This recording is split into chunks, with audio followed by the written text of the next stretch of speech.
Welcome back to Booze and the Rocks. My name is David Edwards, and today we are going to use these to make the classic champagne cocktail. But first, this.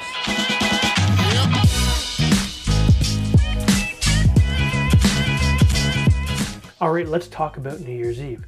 Today, most people celebrate New Year's Eve on December 31st, but people have been celebrating New Year's Eve for almost 4,000 years, and some of the earliest recorded festivities date back to ancient Babylon.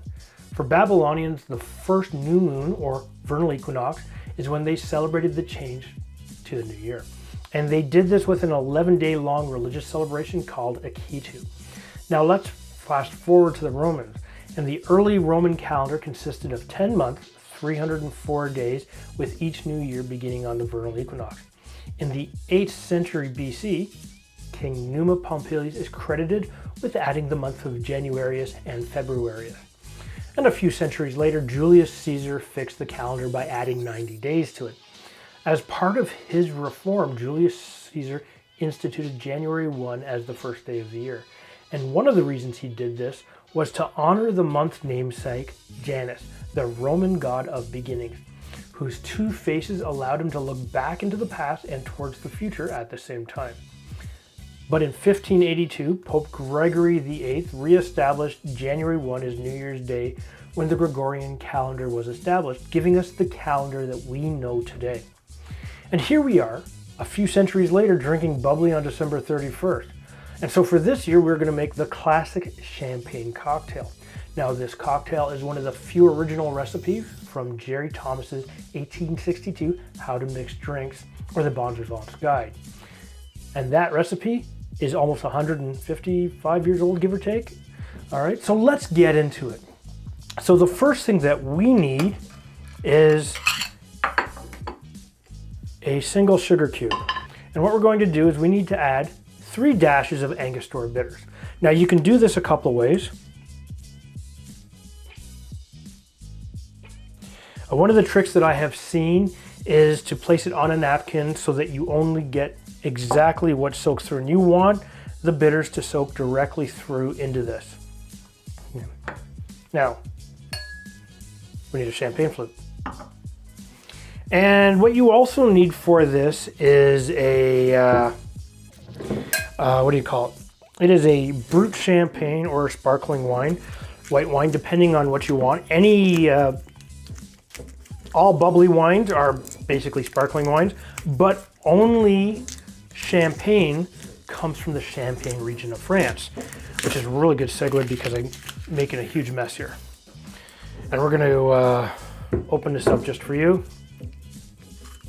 And the last time I opened up a sparkling white wine, I nearly blew a hole through the seal.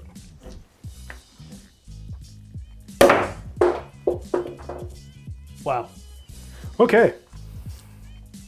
So we need to pour in about 5 ounces or 150 milliliters of a chilled champagne, which of course this is.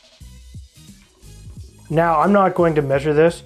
You could free pour it, and that's definitely not 5 ounces.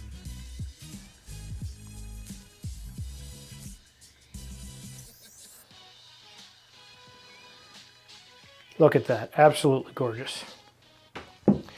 But what we're going to do now is we're going to take our sugar cube and we're going to drop this directly into the bottom. And one of the reasons you want a brut shampoo, which is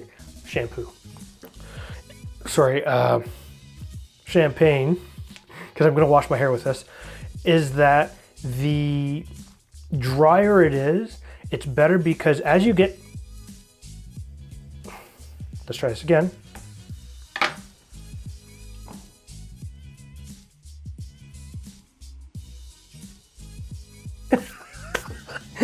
Oh,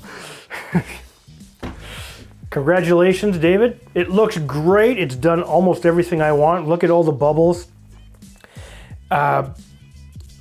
Anyways, as we get closer to the bottom, your champagne is going to get sweeter.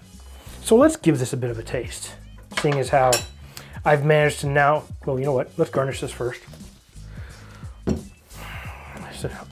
I'm having problems now since everything seems to not be going the direction I want it to go in. You need to also garnish this with a twist of lemon.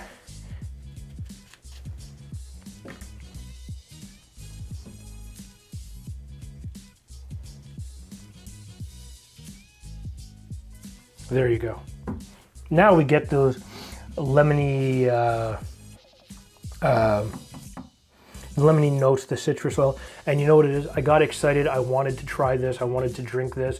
It's New Year's. I'm ready for that ball to drop.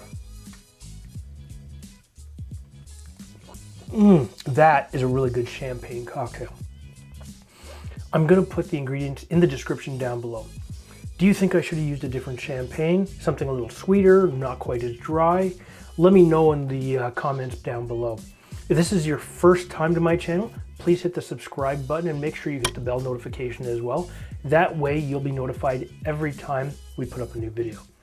But if you didn't like this video, you didn't find it entertaining, no matter how much I stumble across myself, hit the thumbs down button twice, and we'll see you next time.